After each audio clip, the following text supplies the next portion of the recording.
يخلق ما يشاء يهب لمن يشاء إناثا ويهب لمن يشاء الذكور أو يزوجهم ذكرانا وإناثا ويجعل من يشاء عقيما لله ملك السماوات والأرض. وہ اللہ جو آسمانوں کا بھی مالک ہے، وہ اللہ جو زمینوں کا بھی مالک ہے، وہ اللہ جس نے ساری کائنات کو بنایا ہے، وہ اللہ جو سارا اس جہان کا مالک ہے، اکیلے طاقت والا ہے، وہ اللہ رب العزت فرماتے ہیں یا لمن یشاء اناثا، میں جس کو چاہوں بیٹیاں عطا کر دوں، جس کو چاہے بیٹیاں عطا کر دوں، جس کو چاہے بیٹے اور بیٹیاں دونوں عطا کر دوں، اور وَيَجْعَلُ مَن يَشَاءُ عَقِيمًا، اور میں چاہوں کسی کو بات کر دوں، تو ہی نہیں اللہ اس پر قادر. جیسے حالیہ دنوں کے اندر آپ نے سنا کہ میاں والی کی سرزمین پر ایک درندہ جو پڑھا ہوا بھی ہے اور تعلیم یافتہ بھی اپنے آپ کو کہتا ہے، تعلیم یافتہ بھی ہے، لیکن بیٹی پیدا ہو گئی، پریشان ہوا، اور 7 دن کی وہ ننھی کلی، 7 دن کی وہ چھوٹی سی بچی، دل دہل جاتا ہے، اللہ کی قسم زبان رک جاتی ہے کہ 7 دن کی بچی ہے اور اس کو 7 گولیاں مار کے شہید کر دیا ہے کہ یہ میرے گھر کی دلیل پر آ رہا ہے. یہ انسان اگر اس پر ایمان کی محنت نہیں ہے، اس پر اگر دین کی محنت نہیں ہے، تو پھر یہ ایسی درندگی کا اظہار کرتا ہے. یہ ایسا دل کا ایسا درندہ ہے، ایسا یہ سخت ہے، اتنا بڑا کام کرتے بھی اس کو ذرا سا بھی خوف نہیں آتا. تو بھائیوں، سامعین محترم،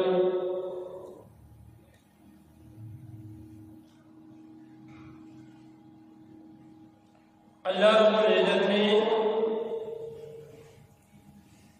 حضرت انسان کو اشرف المخلوقات پیدا کیا ہے. تمام مخلوقات میں سے اللہ رب العزت نے حضرت انسان کو فوقیت عطا فرمائی ہے، اور پھر اللہ رب العزت نے انسان کو مرد و عورت کی تقسیم کے اندر تقسیم کیا ہے. اب رب تعالیٰ فرماتے ہیں کہ انسان، یہ جو ہم نے تجھے مرد و عورت میں تقسیم کیا، مختلف قوم و قبیلوں میں تقسیم کیا، تو ایک تعارف کے لیے، وگرنہ انسان چاہے مرد ہے یا عورت، اس کا اعزاز یا وہ اللہ کے ہاں مقام والا محترم وہ ہے جو تقوی والی زندگی گزارتا ہے، اطاعت والی زندگی گزارتا ہے. یا ایھا الناس انا خلقناکم من ذکر او انثی وجعلناکم شعوبا وقبائل لتعارفوا ان اکرمکم عند اللہ اتقاکم. اللہ تعالیٰ فرماتے ہیں لوگوں، ہم نے تمہیں مرد و عورت کی تقسیم میں ڈالا، مرد پیدا کیا، عورتیں پیدا کی، اور پھر مختلف قوموں اور قبیلوں کے اندر بانٹا. یہ کوئی تعارف ہے؟ اگر نہ اللہ کے ہاں تو ان اکرمکم عند اللہ اتقاکم، جو تقوی والی، ایمان والی، اطاعت والی زندگی گزارتا ہے. پھر اسلام نے جو حقوق عورت کے بتائے ہیں اور جو عزت اسلام نے عورت کو دی ہے، کسی اور تہذیب میں، کسی اور معاشرے میں عورت کو اتنی عزت نہیں دی گئی جتنی اسلام نے عورت کو عزت دی. چاہے وہ ماں کی روح کے اندر ہے، چاہے وہ بیٹی کے روح کے اندر ہے، چاہے وہ بہن کے روح کے اندر ہے، چاہے وہ بیوی کے روح کے اندر ہے. اسلام نے سب سے زیادہ، جتنی بھی تہذیبیں ہیں، سب سے زیادہ اسلام نے عورت کو مقام عطا فرمایا ہے. ہمارے شفیق نبی حضرت محمد مصطفیٰ صلی اللہ علیہ وسلم قیامت سے قبل آپ دیکھیں معاشرہ اتنی جہالت کے اندر، اتنے اندھیروں کے اندر کہ عورت کو اپنی دہلیز پر وہ عار سمجھتے تھے، عورت کو اپنی دہلیز پر وہ عار سمجھتے تھے، منہ چھپائے کرتے تھے وہ مشرکین، وہ کفار۔ جب ان کو بتایا جاتا کہ تیرے وہاں بیٹی پیدا کی، وہ اس کو برا جانتے، وہ اس کو عار سمجھتے، اور پھر واقعات ملتے ہیں کہ وہ بچیوں کو زندہ درگور کر دیا کرتے تھے۔ قرآن نے بیان کیا کہ ان کے چہرے بدل جاتے، پریشان ہو جاتے، چہرے مرجھا جاتے، وہ لوگوں سے منہ چھپائے کرتے، بیٹی پیدا ہوئی۔ رب تعالیٰ نے قرآن میں بیان فرمایا بسم اللہ الرحمن الرحیم وَإِذَا بُشِّرَ أَحَدُهُم بِالْأُنثَىٰ ظَلَّ وَجْهُهُ مُسْوَدًّا وَهُوَ كَظِيمٌ يَتَوَارَىٰ مِنَ الْقَوْمِ مِن سُوءِ مَا بُشِّرَ بِهِ أَوْ يُمْسِكُهُ عَلَىٰ هُونٍ أَمْ يَدُسُّهُ فِي التُّرَابِ أَلَا سَاءَ مَا يَحْكُمُونَ۔ جب ان کو خوشخبری دی جاتی، جب ان کو خبر دی جاتی کہ تیرے ہاں بیٹی پیدا ہوئی ہے، تو ان کے چہرے مرجھا جاتے، ان کے چہروں میں پریشانی آ جاتی، وہ عورت کو اپنی دہلیز پر، بیٹی کو اپنی دہلیز پر عار سمجھتے تھے۔ یہ ان کا وطیرہ اللہ رب العزت نے قرآن مجید کے اندر ان مشرکین مکہ، ان کفار کا اللہ رب العزت نے وطیرہ قرآن کے اندر بیان فرمایا ہے۔ عورت کو اپنی دہلیز پر عار سمجھتے تھے، پریشان ہو جاتے تھے۔ اللہ فرماتے یہ تو اللہ کی تقسیم کار ہے کہ اللہ رب العزت اولاد میں کسی کو بیٹیاں عطا کر دے، اللہ رب العزت کی تقسیم کار ہے کہ کسی کو بیٹے عطا کر دے، اللہ رب العزت کی یہ تقسیم کار ہے کہ چاہے کسی کو بیٹے اور بیٹیاں دونوں دے دے، یا اللہ اس پر قادر ہے کہ دے ہی نہ۔ یخلق ما یشاء یہب لمن یشاء اناثا ویہب لمن یشاء الذکور او یزوجہم ذکرانا واناثا ویجعل من یشاء عقیما للہ ملک السماوات والارض۔ وہ اللہ جو آسمانوں کا بھی مالک ہے، وہ اللہ جو زمینوں کا بھی مالک ہے، وہ اللہ جس نے ساری کائنات کو بنایا ہے، وہ اللہ جو سارا اس جہان کا مالک ہے، اکیلے طاقت والا ہے، وہ اللہ رب العزت فرماتے ہیں یا لمن یشاء اناثا، میں جس کو چاہوں بیٹیاں عطا کر دوں، جس کو چاہے بیٹیاں عطا کر دوں، جس کو چاہے بیٹے اور بیٹیاں دونوں عطا کر دوں، اور وَيَجْعَلُ مَن يَشَاءُ عَقِيمًا، اور میں چاہوں کسی کو بات کر دوں، تو ہی نہیں، اللہ اس پر قادر ہے۔ یہ اللہ کی تقسیم کار ہے کہ بیٹیاں دے، بیٹے دے، بیٹے بیٹیاں دونوں دے یا نہ دے، اللہ اس پر قادر ہے، اس پر اللہ ہی قدرت رکھتا ہے۔ لیکن ایک بات یہ ذہن نشین رکھیں کہ اسلام نے عورت کو بہت اونچا مقام عطا کیا ہے۔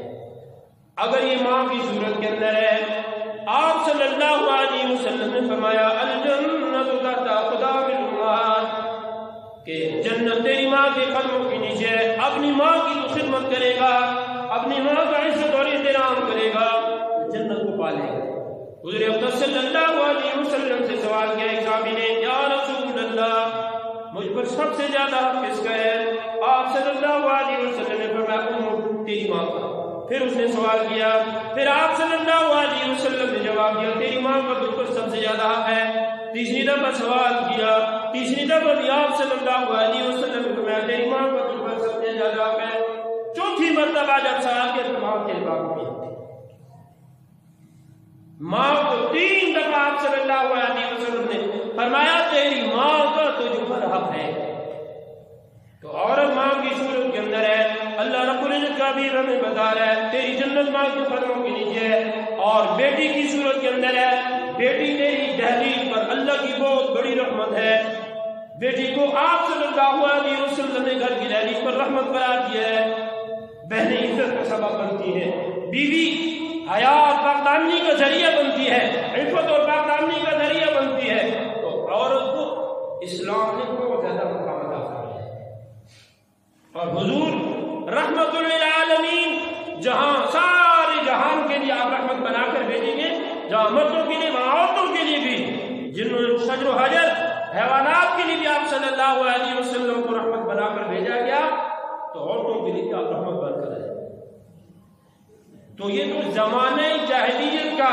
ان کفار اور مشرکین کا وتیرہ تھا. وَإِذَا بُشِّرَ أَحَدُهُم بِالْأُنثَىٰ ظَلَّ وَجْهُهُ, ان کے چہرے مرجھا جاتے تھے, پریشان ہو جاتے تھے, بیٹی پیدا ہو گئی ہے. اور آج ہم کہتے ہیں کہ وہ زمانہ ترقی کر گیا ہے, بہت زیادہ آگے نکل چکا ہے, تعلیم بڑی عام ہو چکی ہے. لیکن آج بھی اس معاشرے میں اس اتنے جدید ٹیکنالوجی جہاں عام ہے, جہاں آج انسان اپنے آپ کو بہت زیادہ سمجھتا ہے کہ میں بہت زیادہ ترقی کر چکا ہوں, میں نے بہت زیادہ ترقی کر لی ہے, لیکن آج بھی ایسے درندہ صرف لوگ موجود ہیں. آج بھی ایسے درندہ صرف لوگ موجود ہیں. جیسے حالیہ دنوں کے اندر آپ نے سنا کہ میاں والی کی سرزمین پر ایک درندہ جو پڑھا ہوا بھی ہے اور تعلیم یافتہ بھی اپنے آپ کو کہتا ہے, تعلیم یافتہ بھی ہے, لیکن بیٹی پیدا ہو گئی, پریشان ہوا, اور 7 دن کی وہ ننھی کلی, 7 دن کی وہ چھوٹی سی بچی, دل دہل جاتا ہے. اللہ کی قسم زبان رک جاتی ہے کہ 7 دن کی بچی ہے اور اس کو 7 گولیاں مار کے شہید کر دیا ہے کہ یہ میرے گھر کی دہلیز پر آ رہا ہے. یہ انسان اگر اس پر ایمان کی محنت نہیں ہے, اس پر اگر دین کی محنت نہیں ہے, تو پھر یہ ایسی درندگی کا اظہار کرتا ہے. یہ ایسا دل کا ایسا درندہ ہے, ایسا یہ سخت ہے, اتنا بڑا کام کرتے بھی اس کو ذرا سا بھی خوف نہیں آتا. تو بھائیوں, ایمان اور ایمان کی محنت, اسلام کی محنت, اس سے دل نرم ہوتا ہے. تو عورت کو اسلام نے عزت دی ہے, اور بچی وہ گھر کی دہلیز پر آپ صلی اللہ علیہ وسلم نے فرمایا برکتوں اور رحمتوں کے اترنے کا ذریعہ ہے. آپ صلی اللہ علیہ وسلم نے فرمایا جس آدمی کی 3 بیٹیاں ہیں, 3 بیٹیاں پر پیدا ہو جائیں, آپ صلی اللہ علیہ وسلم نے فرمایا اگر وہ ان کا حق ادا کر دے, ان کی صحیح پرورش کرے, آپ صلی اللہ علیہ وسلم نے فرمایا کل وہ اس طرح میرے ساتھ جنت میں ہوگا. اس طرح یہ آپ صلی اللہ علیہ وسلم نے فرمایا جو بیٹیوں کی اچھی پرورش کرے, ان کا حق ادا کر دے, تو آپ صلی اللہ علیہ وسلم کا وہ میرے ساتھ جنت میں ہوگا. اور عمومی آپ جائزہ لیں کہ بیٹی کے دل کے اندر اللہ رب العزت نے والد کی محبت بیٹوں کے بنسبت زیادہ رکھی ہے. بیٹوں کے بنسبت بیٹی کے اندر مودت اور محبت اپنے والدین کی زیادہ رکھی ہے. اسی وجہ سے میرے پیارے نبی حضرت محمد مصطفیٰ صلی اللہ علیہ وسلم کتنا اپنی بیٹی کا احترام کیا کرتے ہیں. جناب محمد رسول اللہ صلی اللہ علیہ وسلم آپ کی لفظ جگر سیدہ فاطمہ الزہرا رضی اللہ تعالی عنہ جب آپ کے گھر تشریف لے کر آتی, آپ صلی اللہ علیہ وسلم ان کے استقبال کے لیے کھڑے ہو جاتے, ان کے ہاتھ کو چومتے, ہاتھ پر بوسہ دیتے, اور آپ صلی اللہ علیہ وسلم اپنی نشست سے اٹھ جاتے, اپنی جگہ سے اٹھ جاتے, اور جہاں آپ خود بیٹھتے وہاں اس سے اٹھ کر اپنی بیٹی کو وہاں بٹھا دیتے. یہ معاشرے کو ایک سبب تھا کہ بیٹی تیری عزت کا سبب ہے, اور تیرے لیے اللہ رب العزت کی بہت بڑی ایک رحمت ہے. میرے پیارے نبی صلی اللہ علیہ وسلم اپنی بیٹی جہاں ان سے محبت کرتے وہاں ان کی اولاد سے بھی آپ صلی اللہ علیہ وسلم محبت کرتے ہیں. اسی وجہ سے آپ صلی اللہ علیہ وسلم کا نسب, آپ صلی اللہ علیہ وسلم کی اولاد اگر چلی ہے تو بیٹی سے چلی ہے, بیٹی سے آگے جانا اولاد چلی ہے آپ صلی اللہ علیہ وسلم کی. تو بیٹی کو اپنی گھر کی دہلیز پر یہ برکت کا ذریعہ سمجھنا، رحمت کا ذریعہ سمجھنا، اور اس کو اگر کوئی آدمی سمجھتا ہے کہ یہ میرے لیے عار کا سبب ہے یا یہ میری معاشی تنگی کا سبب ہے، وَلَا تَقْتُلُوا أَوْلَادَكُمْ خَشْيَةَ إِمْلَاقٍ نَحْنُ نَرْزُقُكُمْ وَإِيَّاهُمْ، اپنے اولاد کو اس خیال سے، اس گمان سے کہ یہ میری معاشی تنگی کا سبب بنے گی، نہ کبھی بھی قتل نہ کرو۔ ہم رزق دینے والے ہیں، رزق کا وعدہ ہمارا ہے، ہم تمہیں رزق دیں گے، رزق کے وعدے ہمارے ہیں۔ زمانے جاہلیت کے اندر یہ لوگ کرتے تھے، زمانے جاہلیت کے اندر اولاد اور بالخصوص عورت کو اپنی گھر کی دہلیز پر عار سمجھتے یا اس کو معاشی تنگی کا سبب سمجھتے تھے۔ حضور صلی اللہ علیہ وسلم کے پاس ایک صحابی آتے ہیں جو آپ صلی اللہ علیہ وسلم پر ایمان لے کر آتے ہیں اور اپنے یا رسول اللہ مجھے ایک بہت بڑا گناہ زمانے جاہلیت کے اندر سرزد ہو گیا ہے۔ پھر وہ بتانے لگے میرے گھر کے اندر بیٹی پیدا ہو گئی، میں اپنے گھر جب واپس آیا میں نے اپنی بیوی سے پوچھا، تو پھر میں نے جب اس ننھی سی بچی کو کھیلتا ہوا پایا، آپ صلی اللہ علیہ وسلم کو یہ صحابی بتا رہے ہیں کہ میں اس کو اپنی عورت کو کہتا ہوں اس کو تیار کر، میں اس کو کہیں لے کر جا رہا ہوں، اس کو میں نے تیار کیا اور میں نے کدال اپنے کندھے پر رکھا اور میں اس کو ساتھ لے کر جا رہا ہوں، اور وہ بیٹی مجھ سے راستے میں پوچھتی ہے، جہاں میں تھک جاتا تھا میرا پسینہ آ جاتا تھا، وہ بیٹی میرا پسینہ پوچھتی ہے، میرا پسینہ صاف کرتی ہے۔ لیکن یہ مقام وہ ہوتا ہے کہ جب میں جنگل بیابان کے اندر پہنچتا ہوں، جنگل بیابان کے اندر پہنچ کر میں گڑھا کھودتا ہوں، جب میں گڑھا کھودتے کھودتے تھک جاتا ہوں اور میرا پسینہ بہنا شروع ہو جاتا ہے، وہ بیٹی پھر اپنی چادر لے کر آتی ہے، اپنے دامن سے میرا پسینہ صاف کرتی ہے اور کہتی ہے ابا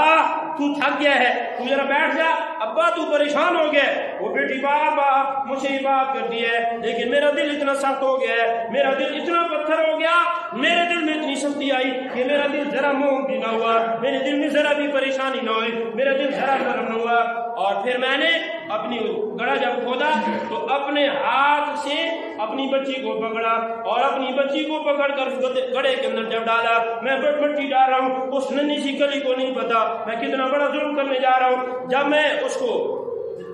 گڑھے کے اندر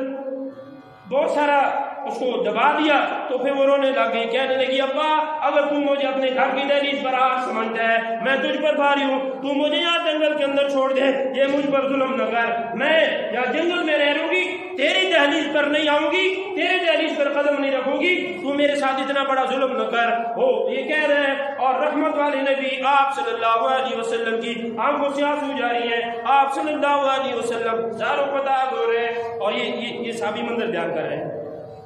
اور پھر فرمایا یا رسول اللہ گڑھا میں کھو چکا، میں نے ساری مٹی اس پر ڈال دی، وہ چیختی رہی چلاتی رہی، مجھے ذرا ترس نہ آیا، میں دفنا کر واپس آ گیا، اور یا رسول اللہ اب میں آپ پر ایمان لا چکا ہوں، اب میرا دل، لیکن یہ بہت بڑا گناہ ہے۔ حضور رونے لگے، فرمایا ٹھیک ہے تو ایمان لے کر آیا، لیکن میری مجلس میں جب آتا ہے میرے سامنے نہ آیا کر، میرے پیچھے بیٹھا کر،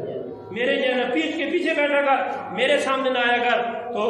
عزیزان محترم آج بھی ہمارا معاشرہ، آج بھی ایسے لوگ بجائے کہ وہ خوشیاں منائے، بیٹی پیدا ہو جائے خوش ہو جائے، بیٹی پیدا ہو جائے وہ دعائیں کریں، بیٹی پیدا ہو جائے ان کے چہرے کھلکھلا جائیں، لیکن آج بھی ایسے ظالم لوگ ہیں کہ جو اس کو اپنی آر سمجھتے ہیں۔ تو آج یہ جو ہمارے قریب ضلع کے اندر میاں کے اندر یہ بہت بڑا ظلم ہوا، وہ بدبخت گرفتار بھی ہوا ہے، لیکن ہم اپنے عدلیہ سے یہ استدعا کرتے ہیں کہ اس ظالم کو سرعام پھانسی دی جائے، ایسی اس کو سزا دی جائے، اس جانور کو، اس درندے کو ایسی سزا دی جائے کہ وہ لوگوں کے لیے عبرت کا نشان بن جائے، وہ لوگوں کے لیے، وہ ایک معصوم سی بچی، ننھی سی کلی، 7 دن کی بچی ہے، ظالم نے اس کو کتنا بڑا ظلم کیا، کتنا بڑا درندگی کا اس نے اظہار کیا، تو بجائے اس کے کہ اس کیس کو لٹکایا جائے، ہم مطالبہ کرتے ہیں کہ اس ظالم کو جلد از جلد کیفر کردار تک پہنچا کر اور ایسا عبرت کا نشان بنایا جائے کہ وہ رہتی دنیا تک لوگوں کے لیے مثال بن جائے۔